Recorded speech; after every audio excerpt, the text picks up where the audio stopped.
Olá, aluno! Olá, aluna! Sou Marco Aurélio, professor de Sociologia, e hoje nós vamos falar sobre Montesquieu e sua teoria equilíbrio de modelos. Eu explico.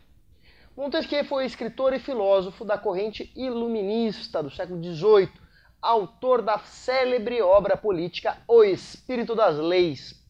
Ele criou a chamada teoria da tripartição de poderes e dizia que para um Estado ter o seu equilíbrio, ele deve se basear na tripartição ou na separação de poderes. Ele descreveu isso em sua obra O Espírito das Leis.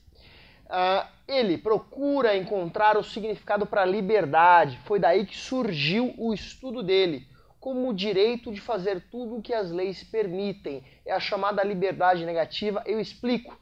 Ele diria o seguinte, como aqui no Brasil, a lei não dispõe, não faça isso, não faça aquilo. Por exemplo, artigo 121 do Código Penal, homicídio, matar alguém. A lei não fala, não pode matar alguém, não.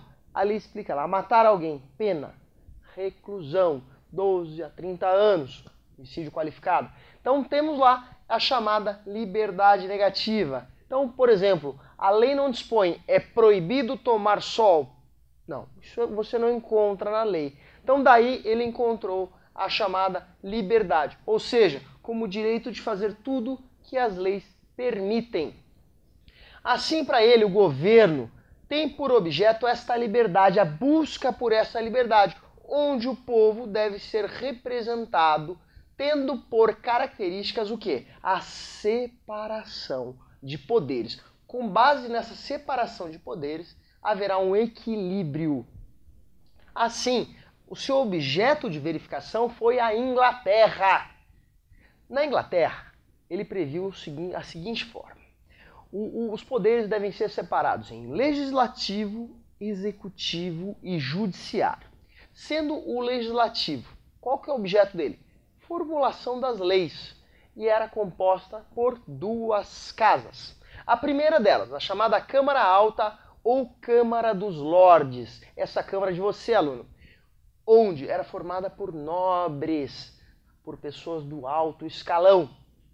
A segunda, chamada Câmara Baixa ou Câmara dos Comuns. Nós, professores, os chamados representantes do povo. Eram pessoas comuns, eram pessoas simples que tinham direito de formular leis, em conjunto com a Câmara Alta, que fiscalizava a Câmara Baixa.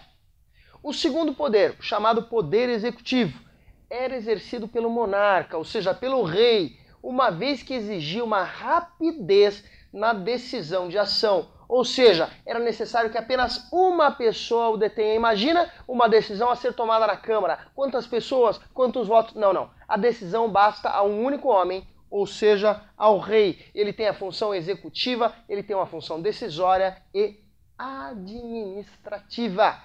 O terceiro poder, chamado Poder Judiciário, era exercido por pessoas do povo. Eram pessoas escolhidas em determinadas épocas do ano. Ou seja, ele não era um poder permanente, ele era um poder que se renovava.